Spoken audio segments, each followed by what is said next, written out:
એક મહત્વપૂર્ણ સમાચાર ચૂંટણી આયોગે ગ્રામ પંચાયતની ચૂંટણીની તૈયારીઓ શરૂ કરી દીધી છે। જી હા, જૂન 2025 સુધીમાં તમામ પંચાયતને આવરી લેવામાં આવશે। 2 વર્ષથી ગ્રામ પંચાયતની ચૂંટણી બાકી હોવાથી તેની કામગીરી શરૂ કરવામાં આવી છે। એપ્રિલ અથવા તો મે મહિનામાં ગ્રામ પંચાયતની ચૂંટણી યોજાઈ શકે છે। વધુ માહિતી સાથે સંવાદદાતા હેતલ જોડાઈ ગયા છે ફોન લાઈન પર। હેતલ, ગ્રામ પંચાયતની બાકી ચૂંટણીઓ હવે આયોજિત થવા જઈ રહી છે, જૂન મહિનામાં થશે તેવું કહેવામાં આવી રહ્યું છે, શું કઈ વિગતો?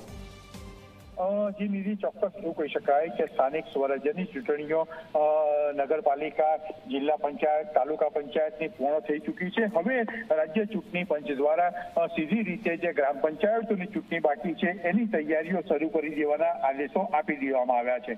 એટલે સ્વાભાવિક છે ગ્રામ પંચાયતની મતદાર યાદીથી માંડીને અનેક એવા જે સંલગ્ન કામો છે એ કામો કરવાની વાત ચૂંટણી પંચે નીચેના વહીવટી તંત્રને કહી દેવામાં આવ્યું છે। અને સ્વાભાવિક છે કે સૌથી મોટી ગ્રામ પંચાયતની જે ચૂંટણી છે એમાં સૌથી વધારે મહત્વની બાબત એ છે કે એ બેલેટ પેપરથી થતી હોવાના કારણે ક્યાંક ને ક્યાંક એમાં સમયગાળો પણ વધારે જોઈતો હોય છે।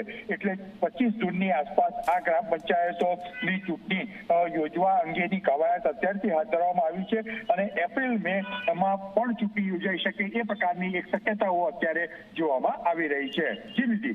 બિલકુલ હેતલ, પૂરી માહિતી માટે આભાર।